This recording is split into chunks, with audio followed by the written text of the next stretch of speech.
Whaatala whantu talafo I le nei tae ao o Tala la Radio Samoa. Ua toe whaatonu ina nei leo atu I le lua se lau lima sefulu o I lato ua umona whaanofo I sea I le Grand Mercury au Kilani. E toe a ngai mo siaki le COVID whaavave o na o popolenga o loo ono pepesi le vairusi I totonu o lea whalitali malo. O se whaiunga whaatupe tope ua toe whaia nei, I le sauai o so e suenga wa tā ua le genome sequencing, e tutusa whaiunga o siaki le COVID o tangata e to o lua. E ui e ese potu o aso na taunu umai ai, ma whai ngā malanga wa alele na o mai ese ai. E le inisi cases wa wha ni e so ta ia I la ua nei, ma o loo so e su e pea, po o whea lea na o la ua maua mai ai. O le ua toe wala au atu le o le lua se lau limas fulu I lato watu ua lea whalitali malo, talo mai le anso se fulu o le masina le nei, e toe a ngai mo siaki.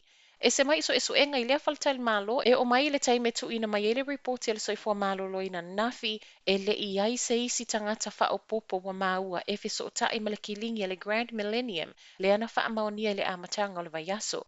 Ma o le tangata fo I olona ainga le ana saulo na siaki e wha amaonia ae vai le asolua. O le ana toi whaialo na siaki masau e negative. Tu ufata sia talo nei tae au, e le se isi case wha amaonia I tual community.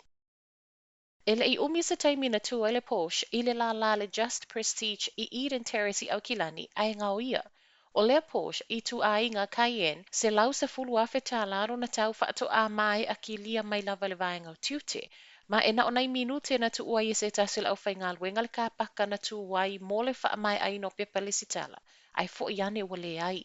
I ata o lo mau le CCTV na ngau ia mai e se ali ina la e ina le mitiafu pae malona pulo uli ma o le taʻavale lea na alu atu ai le fale taʻavale e suʻe atu foʻi o le taʻavale gaoi. Ripoti le iti o Niusila, whailoa ai le fale taʻavale ua silia ma le sefulu tausaga o I lea nofoaga, whaatoa tupu lea o se mea whaapea ai maise o le Aoteatea. O lea na I le whaamoemoenga o le sui o le fale taʻavale e toe vave mai whafo I le Porsche ua ngau ia. Lea na lai ona tu le ki I totonu o le taʻavale. Whaamaonia e leo o lea ua whaao atu le reporti ma le Just Prestige ma o loo suʻesuʻeina.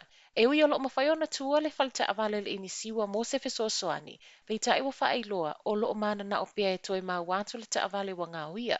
Ona e tele isi ngasu ma umi le whaata milonga o le nei mata upu pe a whai ai whaatala sanga le inisiwa. O lea Porsche, whaato atau nu mai Peritania, ma ele I whaia se number plate, ma ua tala sanga ai ma le kamupani le atunu u mo se fesoasoani, ma e maua le taui.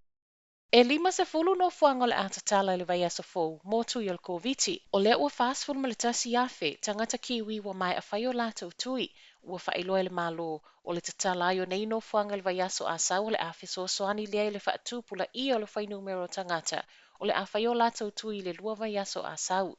Whailoa ai le minister al koviti Chris Hipkins, o le ACC pe le whai numero no fuanga e o iei tangata mo lato tui. O lo iei fuafuanga le malo, e te tauano o atu le whai unga le tausanga, ua mai a so o tui o le COVID mo Niusila atoa. Peitai, e wha moe lea I le vave o nā ngai o tangata e whai atui.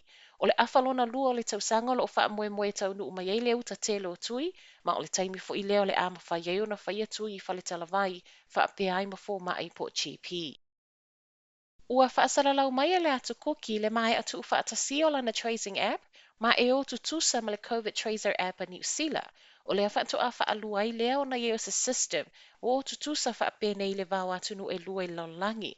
Whaali ai le palemi o le atu kuki Mark Brown, o le Cook Safe Plus app a le atu kuki, o le isi lea si tepu la ai luma le whai o le whewa isa o loto ma New Zealand. O le whailua mai o le Cook Safe Plus a le atu kuki, o le a whaawhai ngofia I whewa inga base se mai New Zealand tau no I le atu kuki. Whaapea fo I la tau no mai I New Zealand. O lo o mawhai fo e le tracing app a le atu kuki o na wha o ngā le Bluetooth, e pei o na wha o ngā ina I New Zealand taimi nei. Ma I whaamtalanga o whailua mai, o le a whaawhai ngofia o na whi whaasoa I wha maunga o whewa inga I le vau app se lua, I le vau New Zealand ma le atu kuki.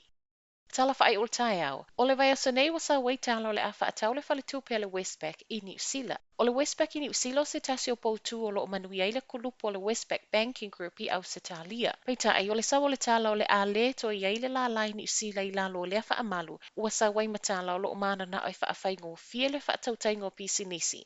A to ai ma le tuua I o le whale tupe tu tonu a New Zealand. O le amatanga le vai aso no whaatonu ina i le tupe tui totono New Zealand le Westpac, e te tawana si itia leo wha ingo tupe cash, ona e le o wha amalia ina tu la fono lo o pui pui ai le vave wha aliliu a se tai tupe.